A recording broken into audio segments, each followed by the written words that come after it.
London, January 1823. 200 passengers are boarding a ship bound for a young nation across the Atlantic. They carry its banknotes in their pockets. They hold titles to its land. One of them has been appointed official shoemaker to its royal court. There is only one problem. The nation does not exist. Not the money, not the land, not the princess who needs shoes. This is the true story of the man who invented an entire country and sold it.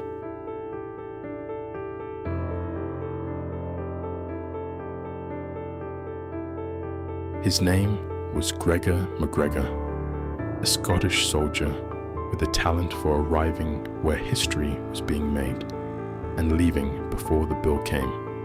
He had fought in the wars of South American independence, collected ranks the way other men collect debts, and returned to London in 1821 with a new title of his own invention, His Serene Highness, the Cazique of Poyais. Poyais, he explained, was a fertile paradise on the Mosquito Coast of Central America. 8 million acres, rivers that sparkled with gold, soil so rich it yielded 3 harvests a year, and its native chiefs, he said, had granted it all to him. London in the 1820s was drunk on exactly this kind of story. The Napoleonic Wars were over, money was cheap, and investors were throwing fortunes at every new South American republic. Distance did the rest. No one could check. The ocean itself was his accomplice. Lustig forged a letterhead. MacGregor forged a civilization. He commissioned a 350-page guidebook to Poyais, written by a Captain Thomas Strangeways, who did not exist, describing cities, theaters, an opera house, and a cathedral that had never been built. He designed a flag, a coat of arms, a constitution. He opened land offices in London, Edinburgh, and Glasgow, selling Poyaisian acres for shillings. And then, the masterstroke. He printed money, real paper, beautiful engraving, the Bank of Poyais.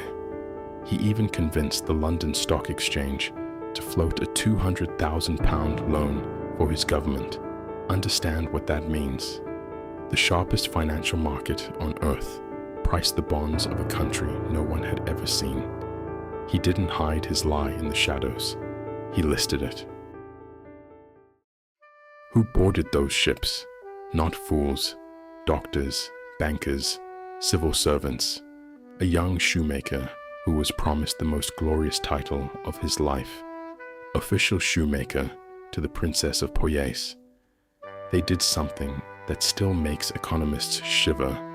Before departure, they exchanged their real savings, pound sterling, for Poyais dollars, MacGregor's own printed paper. And here is the genius of it. Handing him money never felt like a payment. It felt like citizenship. They weren't buying land from a stranger. They were joining a nation with ranks and uniforms and a future already written in that beautiful green guidebook. A con man sells you a product. A great con man sells you a better version of yourself. MacGregor sold them a homeland. The first ship reached the Mosquito Coast in the spring of 1823. The settlers stood at the rail, searching the shoreline for the spires of St. Joseph, the capital described in the guidebook. They found a wall of jungle, no city, no port, no bank, only the rotten timbers of a settlement abandoned decades earlier, sinking back into the swamp. And still, this is the part that should keep you awake. Still, they believed. They built huts.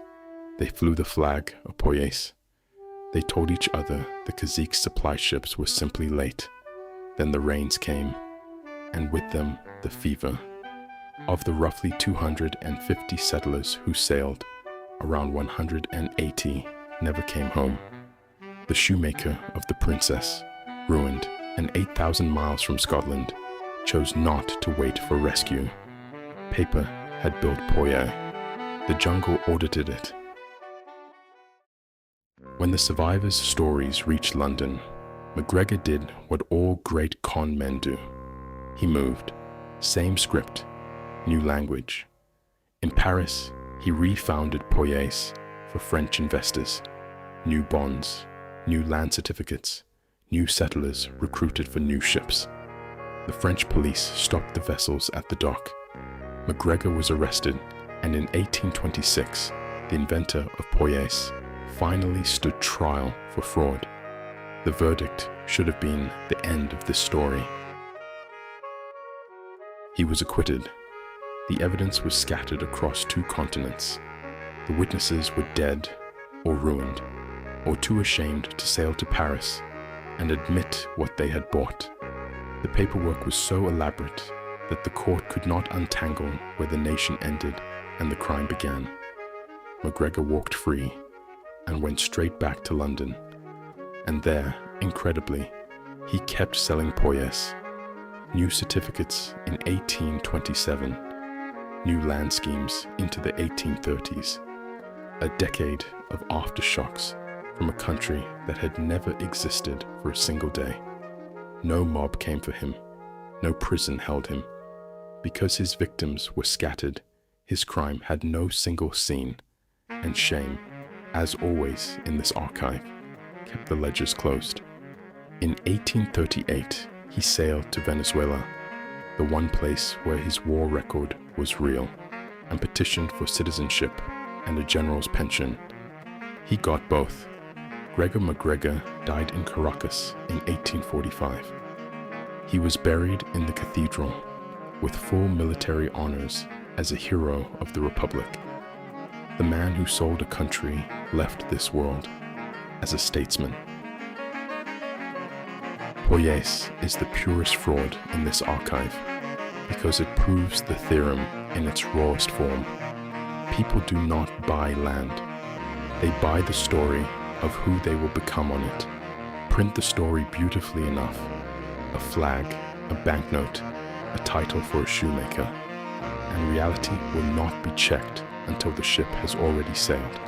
It worked in 1823.